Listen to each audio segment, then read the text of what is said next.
अगर आपसे क्वेश्चन में कहा जाए कि आपके पास कोई न्यूक्लियस है तो बोले ठीक है सर। अब देखो यहां पर कोई मेरे पास में इलेक्ट्रॉन है। अब ये इलेक्ट्रॉन अपने इस ऑर्बिट से अगर इस ऑर्बिट में आएगा, यहां से यहां आएगा, तो एनर्जी क्या करेगा? रिलीज करेगा। ठीक है। लेकिन अगर कोई इलेक्ट्रॉन लोअर ऑर्बिट में है, लोअर ऑर्बिट से कहां जाएगा? हायर ऑर्बिट में, तो तुम्हें उसको एनर्जी देनी पड़ेगी। और मैंने कल बताया था कि वो हायर ऑर्बिट में ज़्यादा देर नहीं रुकता, 10⁻⁻8 सेकंड तक रुकता है, उसके बाद में फिर से वापस कहाँ जाता है? अपने लोअर ऑर्बिट में आ जाता है। ठीक है। तो यहाँ से यहाँ जाने के लिए और यहाँ से वापस, यहाँ से ऊपर जाएगा और वापस 10⁻⁸ सेकंड में बेचारा क्या आ जाता है? ऊपर से वापस आ जाता है। ठीक है। अब अगर मैंने मान लो, मैंने कहा बेटा ये एक कोई हाइड्रोजन एटम है। ठीक है। क्वेश्चन देखो किस प्रकार तुमसे पूछे जाएंगे। हाइड्रोजन एटम है, मैंने कहा मान लो ये n=1 है और ये n=2 है, ये n=1 है, ये n= क्या है? 2। अब मुझे बताओ यहां एनर्जी कितनी होगी? यहां पर इलेक्ट्रॉन की टोटल एनर्जी कितनी होगी? तो 1 पर इलेक्ट्रॉन की टोटल एनर्जी आप बोले सर -13 यही तो होगी, -13.6 इलेक्ट्रॉन वोल्ट। और क्या होती है साथ में क्या होती है बोलो? Z² अपॉन, मैंने कहा बेटा हाइड्रोजन एटम है तो 13.6 इलेक्ट्रॉन वोल्ट Z की जगह भी 1, और ऑर्बिट भी क्या है? ऑर्बिट भी तो 1 है, ऑर्बिट क्या है? 1। तो टोटल आंसर कितना आया? 13.6 इलेक्ट्रॉन वोल्ट। क्या ये आया? अगर मैं सेकेंड ऑर्बिट के लिए कहता n बराबर, और सेकेंड ऑर्बिट के लिए तो -13.6 तो तुम्हारा ऐसे ही रहता। ठीक है। EV भी रहता, Z की जगह सर हाइड्रोजन है तो 1 ही लगता, लेकिन यहां पर n की जगह 1 की जगह अब क्या लगता? 2। तो 2 का स्क्वायर क्या हो जाता? 4। 4 से जब इसको डिवाइड करेंगे हम लोग, ठीक है, तो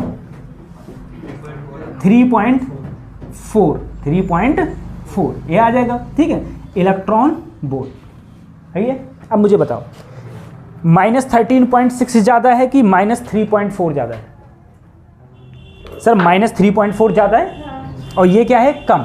अब एनर्जी अगर तुम्हारी इलेक्ट्रॉन यहाँ से यहाँ आ रहा है, ऐसी तो आ रहा है, अब मैं कहूँ बताओ कितनी एनर्जी रिलीज होगी?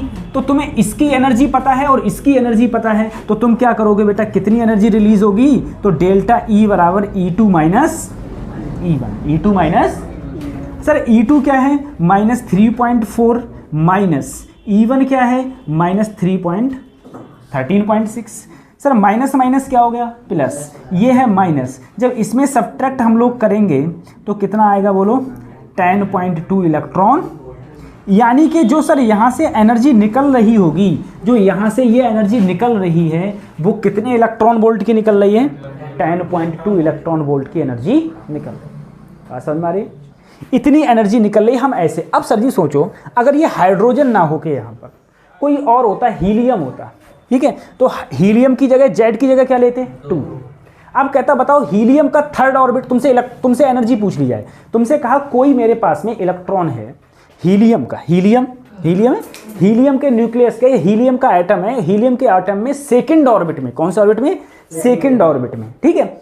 इलेक्ट्रॉन की टोटल एनर्जी कितनी होगी? तो तुम क्या करोगे? Z की जगह 2 लगाओगे, फिर हाइड्रोजन के लिए 1, हीलियम के लिए 2, सेकंड ऑर्बिट तो n की जगह 2 लगाओगे। ठीक है। तो फिर से यही आएगा। अब हाइड्रोजन हीलियम के बाद तुमसे लिथियम कह दिया गया। क्या कह दिया गया? लिथियम का Z कितना होता है सर? 3 होता है। तो यहाँ पर फिर क्या रखोगे? 3 रखोगे। जो ऑर्बिट में कहेगा वो ऑर्बिट रखोगे, तो तुम्हें वहाँ पर क्या मिलेगी? एनर्जी मिलेगी। ठीक है। तो किसी भी एटम के लिए हम लोग उस एटम पर जो इलेक्ट्रॉन है, उस इलेक्ट्रॉन की एनर्जी को फाइंड आउट कर सकते हैं आराम से। किसी भी इलेक्ट्रॉन की एनर्जी को फाइंड आउट कर सकते हैं, खाली हमें Z पता हो और वो कौन से ऑर्बिट में मूव कर रहा है हमें ये पता हो, तो इससे हम ऐसे निकाल लेंगे। ठीक है। अगर मैं यही सब बातें, ये सब अभी मैंने जो फार्मूला लिखवाया, वो अगर मैं हाइड्रोजन एटम के लिए करूँ, देखो इसके बाद में, ठीक है, इसी वजह से ज़्यादा लिखने की जरूरत नहीं है। अगर मैं हाइड्रोजन एटम के लिए करूँ, सोचो जरा, हाइड्रोजन एटम के लिए देखो, for hydrogen atom. Sir hydrogen atom के लिए 1/λ फार्मूला क्या था बोलो, RZ square 1/N1 square minus 1/, ठीक है। अगर हाइड्रोजन एटम कहेंगे तो Z की जगह क्या लगाएंगे, 1, Z की जगह क्या लगाएंगे 1।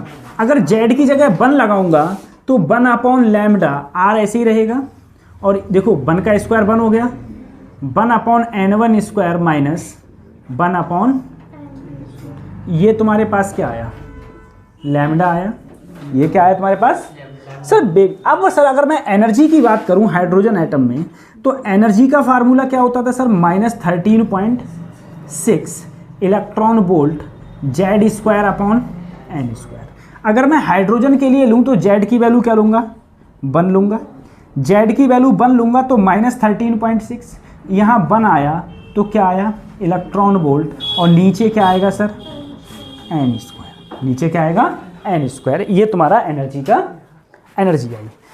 अब जरा सोचना सर, ऐसा है मेरे पास में, देखो यहीं पर समझो, मेरे पास एक हाइड्रोजन है, हाइड्रोजन में जो ये इलेक्ट्रॉन है ना, वो हाइड्रोजन में इलेक्ट्रॉन क्या कर रहा है बेचारा, मूव कर रहा है। हाइड्रोजन में इलेक्ट्रॉन मूव कर रहा है, ठीक है। हाइड्रोजन का Z की वैल्यू क्या होती है सर, 1 होती है। हाइड्रोजन में Z की वैल्यू 1। अगर कोई इलेक्ट्रॉन फर्स्ट ऑर्बिट में, ये फर्स्ट ऑर्बिट में, अब सेकंड ऑर्बिट में है, थर्ड ऑर्बिट में है, फोर्थ ऑर्बिट में, फिफ्थ ऑर्बिट में, ऐसे ऑर्बिट में होगा, तो हर ऑर्बिट में एनर्जी क्या होगी, अलग अलग होगी। हर ऑर्बिट में क्या होगी, एनर्जी अलग अलग। अगर मैं तुमसे कहूँ, अगर मैं कहूँ सर जी ये फर्स्ट ऑर्बिट, ये गोल है, अगर मैं गोल ना लेके मैंने ये कहा बेटा मान लो कोई सीधी है, ऐसे सीधा हो गया, ठीक है, ये ऐसे सीधे है, ये क्या है, ये है n बराबर 1, या ग्राउंड स्टेट बोल दो, या फिर क्या बोल दो, ग्राउंड स्टेट, या n बराबर 1 है, n बराबर 1 है, इसे ग्राउंड स्टेट भी बोलते हैं। उसके बाद में देखो ये फर्स्ट हो गया, अब कौन सा होगा, सेकंड। तो फर्स्ट और सेकंड के बीच में डिस्टेंस होगा, ठीक है। ये n बराबर क्या हो गया सर, 2। इसे हम लोग बोल देते हैं फर्स्ट एक्साइटेड स्टेट, या फिर n बराबर 2। अब मैं कहूं सर, अब देखो इनके बीच में जो अब गैप है वो अगले चल के गैप क्या हो जाएगा, कम हो जाएगा। अब गैप कम हो गया, अब गैप कम, यानी कि सर अब यहां पर n = 3, या फिर सेकंड एक्साइटेड स्टेट, ये फर्स्ट एक्साइटेड स्टेट थी, ये ग्राउंड स्टेट या n बराबर 1, ये फर्स्ट एक्साइटेड स्टेट या n बराबर 2, ये सेकंड एक्साइटेड स्टेट या n बराबर 3। उसके बाद देखो ये जो गैप था उससे अब गैप फिर से क्या हो जाएगा, कम हो जाएगा, ठीक है। ये क्या हो गया, n = 4, अब और कम हो जाएगा, क्या हो गया, n = बोलो 5, अब और कम हो जाएगा, n = 6, अब और कम हो जाएगा, ठीक है, कम होता होता जाएगा, अब n = 7। ऐसे ये बेटा कहाँ तक जाएगी, इन्फिनिटी तक, ठीक है। 7, 8, 9, 10, 11, 12, 13, 14 ऐसे जाएगा, ठीक है। अब देखो इसके बाद में हमारे साइंटिस्ट थे अलग अलग। एक साइंटिस्ट थे लाइमन, ठीक है। लाइमन बोले कोई भी इलेक्ट्रॉन, देखो कोई भी इलेक्ट्रॉन बेचारा, ये फर्स्ट है, सेकंड है, थर्ड है, फोर्थ है, फिफ्थ है, बोले कोई भी इलेक्ट्रॉन कहीं से आए, कहीं से आए, ये सीढ़ियाँ समझ लो, सीढ़ियाँ नहीं होती, सीढ़ियाँ, ठीक है। अब तुम एक सीढ़ी से दूसरी सीढ़ी, दूसरी सीढ़ी से तीसरी सीढ़ी, बोले कोई भी इलेक्ट्रॉन कहीं से आए, अगर वो डायरेक्ट फर्स्ट में आता है, डायरेक्ट फर्स्ट में आता है, ठीक है, तो वो सारी की सारी सीरीज कौन सी कहलाएगी, बोले मेरे नाम पे रख दो लाइमन सीरीज। क्या रख दो, लाइमन सीरीज। उन्होंने कहा अगर कहीं से भी कोई इलेक्ट्रॉन आए और वो इलेक्ट्रॉन कहाँ आता है, फर्स्ट में, कहीं से भी आए बेटा, देखो फर्स्ट में आए, कोई इलेक्ट्रॉन कहीं से आए अगर वो फर्स्ट में आएगा तो बोले वो कौन सी सीरीज कहलाएगी, लाइमन सीरीज कहलाएगी। बोले हाँ, बोले वो लाइमन है। देखो यहाँ से कहीं से आ रहा है, ठीक है, कहीं से आ रहा है, बोले ये कौन सी सीरीज है बच्चों, लाइमन सीरीज। इसे बोलता है, इन्होंने बोला ये कहलाएगी लाइमन, लाइमन कहलाएगी, ठीक है। अब इन्होंने यही दी, तब तक बाल्मर आ गए एक साइंटिस्ट। बाल्मर बोले ठीक है भैया, कोई कहीं से आए अगर पहले में आएगा तो कौन है, बोले लाइमन सीरीज, तुम्हारी नाम की सीरीज रख दी। बोले ठीक। बोले अब हमारी सुनो, कोई भी कहीं से आए कोई भी कहीं से आए, सेकंड में आएगा तो कौन सी कहलाएगी? बाल्मर। कौन सी कहलाएगी? बाल्मर। बाल्मर सीरीज कहलाएगी। ठीक है, बोले फर्स्ट में आएगी तो कौन सी होगी? लाइमन। बोले सेकंड में आएगा तो कौन सा कहलाएगा? बाल्मर। अगर कहीं से कोई इलेक्ट्रॉन आए, देखो कहीं से कोई इलेक्ट्रॉन आए और कहां पर आए? सेकंड में, तो बोले वो कौन सी होगी? बाल्मर होगी, वो होगी बाल्मर। ठीक है, बोले सही है भाई, तुम बाल्मर हो गए। अब बाल्मर के बाद में एक और आ गए, बोले ठीक है भाई, फर्स्ट में कोई कहीं से आए? लाइमन। सेकंड में कोई कहीं से आए? बाल्मर। बोले थर्ड में कोई कहीं से आए, क्या होगा? पाश्चन। बोले कोई भी इलेक्ट्रॉन कहीं से आ रहा है और अगर वो थर्ड में आएगा तो बोले उसका नाम होगा पाश्चन। वो कौन सी सीरीज होगी? पाश्चन सीरीज होगी। ठीक है, ये हो गई पाश्चन। ठीक है, बोले ठीक है। अब इसके बाद में फिर एक साइंटिस्ट आ गए। ठीक है, बोले कोई कहीं से आए और अगर 4 में आएगा, कहां पर आएगा?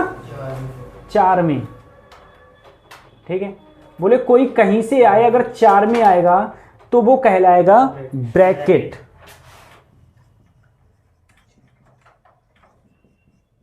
क्या कहलाएगी? ब्रैकेट सीरीज कहलाएगी। बोले सही है। अब एक और आ गए, बोले कोई कहीं से आएगा और अगर किस में आएगा?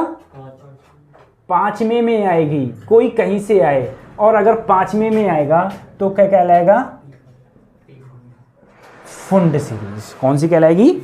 तो तुमको कैसे याद रखना है? Lyman, Balmer, Paschen, Brackett, Pfund. बात समझ में आ रही है? अब इसकी एक बात और समझो sir, Lyman, Balmer, Paschen, Brackett, Pfund, sir सही बात है। सबसे पहले बेटा जो भी लाइमन सीरीज है ना, इसे हम लोग बोलते हैं अल्ट्रा वायलेट। क्या बोलते हैं?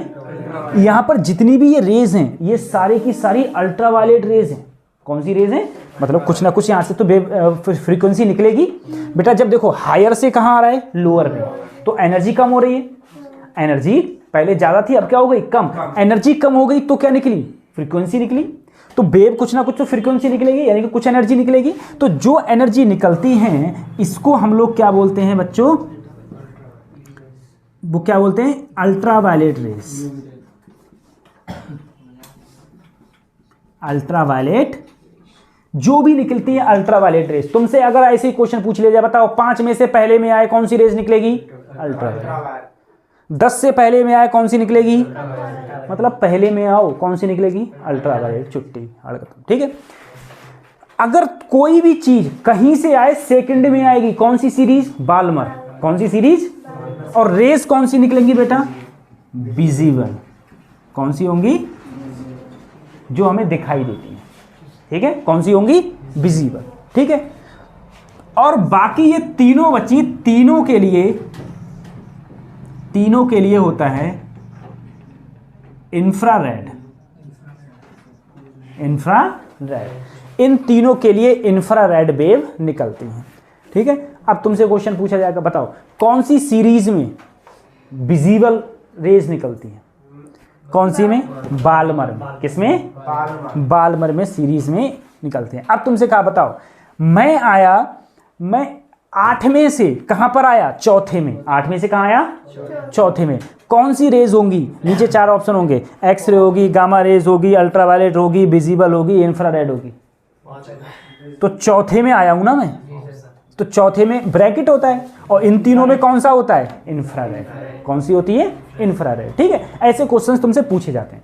दूसरे कई टाइप के एक क्वेश्चन और पूछे जाते हैं। तुमसे मुझे बताओ, तुमसे मैंने एक क्वेश्चन बोला था सर, एनर्जी का फार्मूला होता है HC अपॉन, हर बच्चे को पता होता है, E=HC अपॉन लैम्डा। चाहे एग्रीकल्चर का हुआ, सिर्फ आर्ट साइड के छोड़ के बच्चों को पता होता है। जो भी जिस पे भी साइंस होती है छोटी मोटी सबको पता होता है, E=HC अपॉन लैम्डा। ठीक है सर। अच्छा, SC की मैंने वैल्यू भी लिखवाई थी 12,375 electron volt angstrom upon lambda. ठीक, अब मुझे बताओ सर, मेरे पास जितना मैं ऊपर जाऊंगा उतनी एनर्जी मेरे पास ज़्यादा होगी। जितना ऊपर जाऊंगा उतनी एनर्जी क्या है मेरे पास? सबसे कम एनर्जी कहाँ है? ग्राउंड स्टेट पे। कहाँ पर? सबसे कम। सबसे ज़्यादा कहाँ है? इन्फिनिटी पर। सबसे ज़्यादा कहाँ है? अब मुझे बताओ, मेरे पास में सबसे ज़्यादा एनर्जी है, सबसे ज़्यादा रुपया है, और मैं सबसे गरीब हो गया, सबसे नीचे आ गया। कहाँ आ गया? सबसे नीचे। तो इसका मतलब है मैंने सबसे ज़्यादा एनर्जी बाहर निकाली। अरे मेरे पास पहले बहुत रुपया था, अब मैं एकदम क्या हो गया, कंगाल हो गया। तो भाई मैंने रुपया का क्या किया? रुपया उड़ाया है ना, सबसे ज़्यादा रुपया उड़ाया है। रुपया उड़ाया का मतलब क्या है? एनर्जी निकली है मेरे से। क्या निकली है? एनर्जी। एनर्जी का मतलब क्या निकले? फोटॉन्स। एनर्जी का मतलब क्या निकले? फोटॉन्स। अब जरा सोचो तो, सर मेरे पास सबसे ज़्यादा एनर्जी थी और सबसे ज़्यादा एनर्जी से मैं सबसे कम में आ गया, सबसे कम में आ गया। तो बताओ एनर्जी का हास तो सबसे ज़्यादा हुआ। एनर्जी का हास क्या हुआ? यानी कि एनर्जी सबसे ज़्यादा निकली। अब एक छोटा सा क्वेश्चन जरा सोचना, सर जी मैं 4 से आया 1 में तब एनर्जी ज़्यादा निकली, या मैं 3 से आया 1 में तब एनर्जी ज़्यादा निकली? 4 से। क्योंकि 4 में मेरे पास एनर्जी ज़्यादा थी, यहाँ पर आ गया। यहाँ पर कम थी, जैसे यहाँ पर मुझे 100 रुपये थे, 100 रुपये से मैं यहाँ आ गया। अब मेरे पास यहाँ 50 थे, 50 से यहाँ आया हूँ। ठीक है, तो 100 से मैं ज़्यादा निकली है। अगर मुझे बताओ मैं हायर ऑर्बिट से लोअर ऑर्बिट में आ रहा हूँ और एनर्जी ज़्यादा निकल रही है, एनर्जी ज़्यादा, तो लैम्डा क्या होगी? लैम्डा क्या होगी? सही है। अब तुम मुझे बताओ, अगर मैं बालमर में कहूँ, सॉरी लाइमन में कहा, मैंने किसमें बोला? लाइमन में मेरे पास एनर्जी सबसे ज़्यादा, लाइमन में एनर्जी सबसे ज़्यादा कब निकलेगी? जब मैं कहाँ से कहाँ आऊँ? इन्फिनिटी से कहाँ पर आऊँ? इन्फिनिटी से 1 में आऊँ तो सबसे ज़्यादा एनर्जी निकलेगी, और सबसे ज़्यादा एनर्जी निकलेगी, सबसे ज़्यादा एनर्जी निकलेगी, तो लैम्डा क्या होगा? सबसे लैम्डा सबसे, बात समझ में आ रही है? सबसे कम एनर्जी कब निकलेगी? जब मैं 2 से कहाँ आऊँ? लाइमन की बात हो रही है अभी, किसकी बात हो रही है? सिर्फ अगर मैं 2 से 1 में आऊँगा तो एनर्जी सबसे कम, तो लैम्डा सबसे। अब एक क्वेश्चन पूछा गया, बताओ मैं कौन से ऑर्बिट से कौन से ऑर्बिट में आऊं जब मैं सबसे शॉर्टेस्ट वेवलेंथ हो? लाइमन में। कौन सी सीरीज में? लाइमन में। शॉर्टेस्ट वेवलेंथ का मतलब वेवलेंथ सबसे कम, वेवलेंथ सबसे कम, तो एनर्जी सबसे। कहां से आऊं? इन्फिनिटी से कहां? 1 में। 1 में आऊं। वेवलेंथ सबसे ज्यादा मिले, वेवलेंथ सबसे ज्यादा मिले, लॉन्गेस्ट वेवलेंथ मिले लाइमन सीरीज में। कहां से कहां आऊं? तो कहाँ हूँ? 2 से कहाँ हूँ? बात समझ में आ रही है? आ रही समझ में? अच्छा अब बताओ, मैंने कहा पाश्चन में, किसमें? पाश्चन में सबसे लार्जेस्ट वेवलेंथ मिले। कौन से ऑर्बिट से कौन से ऑर्बिट में आऊँ? पाश्चन में सबसे लार्जेस्ट वेवलेंथ मिले। कहाँ से कहाँ तक आऊँ? तो सर जी सबसे ज़्यादा वेवलेंथ मतलब एनर्जी सबसे कम, एनर्जी सबसे कम सर जी पाश्चन ये है मेरा। पाश्चन का मतलब है 3। सर 3 का मतलब समझ में आता? तो देखो लाइमन बालमर पाश्चन, लाइमन 1 बालमर 2 पाश्चन 3, ये याद कर लो। लाइमन बालमर पाश्चन ब्रैकेट फुन, ठीक है, ये याद कर लो। सर पाश्चन में क्या 3, और सबसे लॉन्गेस्ट कहिए, इसका मतलब मैं 4 से कहाँ हूँ? 3 में। 4 से कहाँ हूँ? तभी तो एनर्जी सबसे कम और वेवलेंथ सबसे। अब मैंने कहा वेवलेंथ सबसे कम मिले, तो सबसे कम कब मिलेगी? इनफाइनाइट से कम सबसे, तो क्या मिलेगी? सबसे कम वेवलेंथ मिलेगी, और एनर्जी क्या होगी? सबसे ज्यादा होगी। बात समझ में आ रही है? ठीक है, तो इस टाइप से भी ये काफी क्वेश्चंस, इसमें इस टाइप में काफी क्वेश्चंस तुमसे पूछे गए। ग्राउंड स्टेट था, ग्राउंड स्टेट पर तुम बोले n बराबर 1। सर जो एनर्जी का फार्मूला है, इधर देखो, एनर्जी का फार्मूला होता था -13.6 इलेक्ट्रॉन वोल्ट, बोलो Z² अपॉन, सर हाइड्रोजन है तो Z की जगह 1, Z की जगह 1, तो Z की जगह सब क्या रख दिया? 1 का स्क्वायर। N की जगह जब मैंने 1 रखा तो सर मेरा यहाँ पर जो एनर्जी लेवल आया वो कितना आया? -13.6 इलेक्ट्रॉन वोल्ट। क्या यही आया? अब मैंने n बराबर क्या रखा? 2 रखा। n बराबर 2, देखो z बराबर तो बनी रहेगा क्योंकि मैं किसके लिए लिख रहा हूँ? हाइड्रोजन के लिए, ठीक है। तो अगर मैं यहाँ पर 2 रखूंगा, 2 2 जा कितना हो गया? 4, 2 2 जा कितना हो गया? 4, निकलो 2 2 जा हो गया 4। बेटा जब 4 से डिवाइड करूंगा तो 4 से डिवाइड करूंगा तो बोलो कितना आएगा? माइनस का 3.4 इलेक्ट्रॉन वोल्ट, अरे यही तो आएगा। अब मैं देखो n बराबर बच्चों क्या रखूं? 3, मान लो n बराबर क्या रखा मैंने? 3, तो 3 3 जा 9, 9 से इसे डिवाइड करना तो माइनस का 1.51 इलेक्ट्रॉन वोल्ट, 1.51। ऐसे ही अगर तुम क्या रखोगे sir, n equal to 4, n equal to, तो 4 4 जा कितना हो जाएगा 16। जब 16 से डिवाइड करोगे तो कितना आएगा, माइनस का 0.85 इलेक्ट्रॉन वोल्ट। अरे ये तो आएगा, भाग करके देख लेना। अब मैं क्या रखूं सर, n इजकल टू क्या रखूं 5, n इजकल टू 5 रखूंगा तो 5 5 जा 25, 25 को जब इससे मल्टीप्लाई करूंगा तो कितना आएगा बोलो, 25 से डिवाइड कर रहा हूं मैं। अरे n इजकल टू क्या है 5, n इजकल टू क्या है 5। तो जो इसको जब मैं डिवाइड करूंगा तो डिवाइड करके ये कितना आएगा, सोचो, डिवाइड करो इसको, भाग करना इसको, भाग करके कितना आएगा आंसर, ठीक है। भाग करेंगे तो हमारा आंसर आएगा माइनस 0.54 इलेक्ट्रॉन वोल्ट, सही है। अब देखो जरा एक बात समझना, तुम्हारे लिए हाइड्रोजन एटम के लिए ये मैंने एनर्जी लेवल दे रखे हैं, बिल्कुल सही है। तुम्ही लोगों को भी आंसर बताना मेरे को। सर मेरे पास में एक इलेक्ट्रॉन है, वो यहाँ से यहाँ आया है, और एक इलेक्ट्रॉन यहाँ से यहाँ आया है, ठीक है। और देखना सर मेरे पास एक इलेक्ट्रॉन और है, जो यहाँ से यहाँ आया है, ठीक है। कोई इलेक्ट्रॉन, तो इलेक्ट्रॉन जब यहाँ से यहाँ आया तो वेवलेंथ कितनी निकली, λ1। यहाँ पर क्या निकली, λ2। यहाँ क्या निकली, मुझे बताओ रिलेशन क्या होगा λ1, λ2 और λ3 का, ठीक है। रिलेशन क्या होगा, मतलब कौन सा ज़्यादा होगा, कौन सा कम होगा, कौन सा ज़्यादा होगा और कौन सा कम होगा। अब जरा सोचो सर मैं निकालूँ तो निकालूँ कैसे। सर यहाँ से ये यहाँ आया है, तो इसमें से जब मैं ये सब्ट्रैक्ट करूँगा, इसमें से ये क्या करना है, सब्ट्रैक्ट, वही तो एनर्जी इसने निकाली होगी सर। बात समझ में आ रही है, मुझे बताओ। आप देखो इसने कितनी एनर्जी निकाली होगी, तो इसमें से जब इसे सब्ट्रैक्ट करूँगा तो सर जी 3.4 माइनस 0.85 आ जाएगा, तो कितना आएगा देखो। यहाँ पर तुम लोगों को ऐसे घटा भी नहीं मिलेगा, ऐसे घटाओ 3.5 में से 0.85, यही तो घटाएंगे, ठीक है। तो 0 यहाँ बचा 5, यहाँ कितने हो गए 13, 8 5 13, क्या 2.55 इलेक्ट्रॉन वोल्ट, कितना बचा, इतनी तो एनर्जी यहाँ निकली होगी।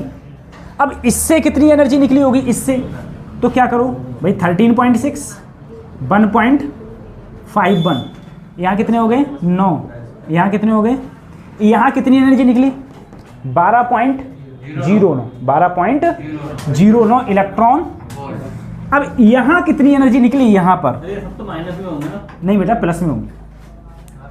माइनस मेरी बात सुनो, वही तो मैंने उल्टा कर दिया, तुम लोगों को बताया नहीं, सर तुम कंफ्यूज हो गए। देखो इसमें से मैं इसे घटाऊं, भैया मैं यहाँ से यहाँ आ रहा हूँ ना, यहाँ से यहाँ आ रहा हूँ, तो अगर तुम इसमें से इसे सब्ट्रैक्ट करोगे तो ये माइनस का है, और माइनस माइनस क्या हो जाएगा, प्लस। बात समझ में आ रही है। हाँ मैंने डायरेक्ट कर दिया थोड़ा। अब देखो सर अगर मैं इसमें जाऊँगा तो 13.6 में से क्या सब्ट्रैक्ट करूँ, 3.4, तो यहाँ पर क्या बचेगा बच्चों 3.2, 10.2 इलेक्ट्रॉन वोल्ट, 10. मुझे बताओ किसकी एनर्जी ज़्यादा है, सबसे ज़्यादा एनर्जी किसकी है, ये है एनर्जी सबसे ज़्यादा, तो वेवलेंथ सबसे बात समझ में आ रही है भाई। एनर्जी सबसे ज़्यादा किसकी है, तो एनर्जी सबसे ज़्यादा है सर 2 की, उसके बाद में किसकी है सर 3 की, और सबसे कम एनर्जी किसकी है 1 की, सबसे कम एनर्जी किसकी है।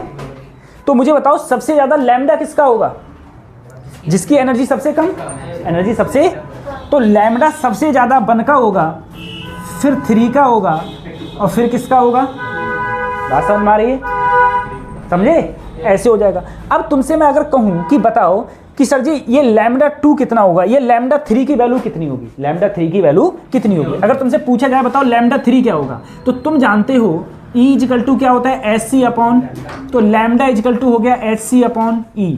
HC की वैल्यू जानते हो 12,375 इलेक्ट्रॉन वोल्ट एंगस्ट्रॉम, और E देखो E यहाँ पर कितनी E रिलीज हुई थी 10.2 एंगस्ट्रॉम, नहीं 10.2 इलेक्ट्रॉन वोल्ट, इलेक्ट्रॉन वोल्ट से इलेक्ट्रॉन वोल्ट कट गया, इसको इससे डिवाइड कर दो, जो लैम्डा आएगा वो किस में आएगा, एंगस्ट्रॉम, ठीक है। हालांकि तुमसे इस ऐसे भी क्वेश्चन पूछा जा सकता है तुमसे। कोई क्वेश्चन मैंने ऐसे किया कि कोई इलेक्ट्रॉन किसी ऑर्बिट से किसी ऑर्बिट में आया, उसने, मैंने कहा उसने इतनी एनर्जी रिलीज करी, तो बताओ कितना लैम्डा होगा। तो कुछ नहीं करना है, एनर्जी पता है तुम्हें, एनर्जी उसने बता दी इतनी रिलीज करी, तुमसे लैम्डा पूछा गया तो Hc की वैल्यू क्या होती है 12,375 इलेक्ट्रॉन वोल्ट एंगस्ट्रॉम अपॉन क्या कर दी एनर्जी, काट कूट के लैम्डा निकाला है। अगर तुमसे ऐसे ग्राफ में पूछा जाए कौन सा ज्यादा होगा, तो जिसकी एनर्जी ज्यादा उसका लैम्डा कम, जिसकी एनर्जी ज्यादा उसका लैम्डा कम। ठीक है, तो हम इस टाइप से ऐसे भी क्वेश्चंस को बता सकते हैं या क्वेश्चंस को ऐसे कर सकते हैं। ठीक, मैंने कहा एक्साइटेशन एनर्जी क्या होती है। ठीक है, एक्साइटेशन एनर्जी क्या होती है। अगर मैं इस एनर्जी की बात करूं, मैंने कहा कि देखो तुम्हें पता ही है कि तुम्हारे पास में एक न्यूक्लियस है, इस न्यूक्लियस में क्या है, इस न्यूक्लियस में क्या, न्यूक्लियस के चारों ओर इलेक्ट्रॉन्स के ऑर्बिट है। अगर कोई इलेक्ट्रॉन एक ऑर्बिट से दूसरे ऑर्बिट में जाएगा, दूसरे ऑर्बिट में, तो मैंने कहा एनर्जी देनी पड़ेगी। भाई अगर मैं यहां से यहां जाऊंगा तो मुझे क्या देनी पड़ेगी एनर्जी। तो जो एनर्जी देनी पड़ेगी, जो एनर्जी देनी पड़ेगी, एक ऑर्बिट से कौन से ऑर्बिट में जाऊं मैं, दूसरे ऑर्बिट में, उसी को हम लोग क्या बोलते हैं। अगर मैं इसकी इसी पोटेंशियल की बात करूं तो वो पोटेंशियल अगर इसी में यहां एनर्जी की जगह अगर ये लिखा जाए पोटेंशियल, ठीक है, तो वो पोटेंशियल क्या होता है। देखो पोटेंशियल का मतलब ये हो गया कि मैं इस पोटेंशियल से अगर किसी भी इलेक्ट्रॉन को ये पोटेंशियल दूंगा तो वो इलेक्ट्रॉन अपने लोअर ऑर्बिट से कहां पहुंच जाएगा, हायर ऑर्बिट। बात समझ में आ रही है। तो एक ऑर्बिट से दूसरे ऑर्बिट जाने के लिए जो एनर्जी देनी पड़ती है वो कौन सी एनर्जी है, और किसी इलेक्ट्रॉन को जो पोटेंशियल दूं जिससे कि ये एक ऑर्बिट से दूसरे ऑर्बिट में पहुंच जाए, उसे क्या बोल देंगे हम लोग।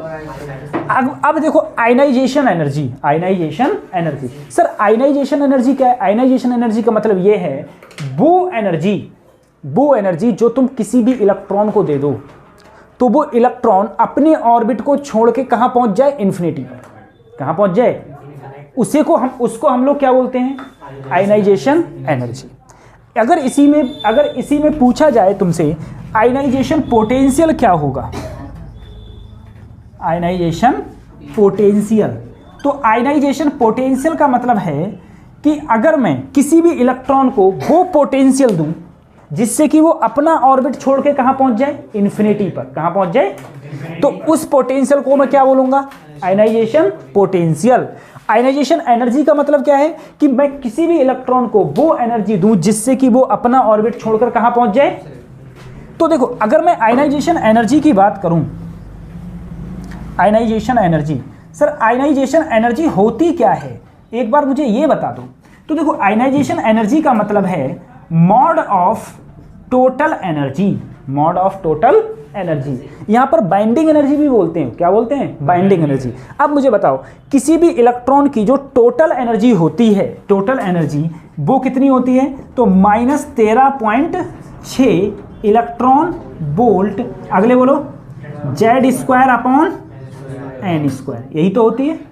अगर सर मैं मॉड लगाया है, मॉड का मतलब क्या है, माइनस खत्म, मॉड का मतलब अगर माइनस खत्म तो सिर्फ क्या बचा 13.6 इलेक्ट्रॉन वोल्ट, साथ में क्या बचा Z² अपॉन, अगर मैं इतनी एनर्जी किसी भी इलेक्ट्रॉन को दे दूं, किसी भी इलेक्ट्रॉन को दे दूं तो वो अपना ऑर्बिट छोड़ के कहां पहुंच जाएगा, इन्फिनिटी पर। इसी को हम लोग इसको हम बाइंडिंग एनर्जी भी बोलते हैं। ठीक है, बाइंडिंग एनर्जी। बाइंडिंग एनर्जी क्या होती है, जिस एनर्जी से कोई इलेक्ट्रॉन अपने न्यूक्लियस से बंधा होता है, ठीक है, उसे क्या बोलते हैं हम लोग, बाइंडिंग एनर्जी। ठीक है, अब जरा सोचो, सर मैंने कहा हाइड्रोजन एटम है, हाइड्रोजन एटम का कौन सा, फर्स्ट ऑर्बिट, हाइड्रोजन एटम का फर्स्ट ऑर्बिट, वहां पर आयनाइजेशन एनर्जी क्या होगी। तो देखो अगर मैंने कहा ये हाइड्रोजन होता, यहां पर ये फर्स्ट ऑर्बिट है, फर्स्ट ऑर्बिट होता है, तो सर जी एनर्जी का फार्मूला क्या होता है, बोलो। तुम बोले सर -13.6 इलेक्ट्रॉन वोल्ट, जेड की जगह 1 हो गया क्योंकि हाइड्रोजन हो गया, और फर्स्ट हो गया तो 1 का स्क्वायर ये हो गया, तो एनर्जी कितनी आती थी 13.6। अगर मैं 13.6 इलेक्ट्रॉन वोल्ट एनर्जी दे दूंगा तो वो कहां पहुंच जाएगा, इन्फिनिटी में, अपने ऑर्बिट को छोड़कर कहां पहुंच जाएगा।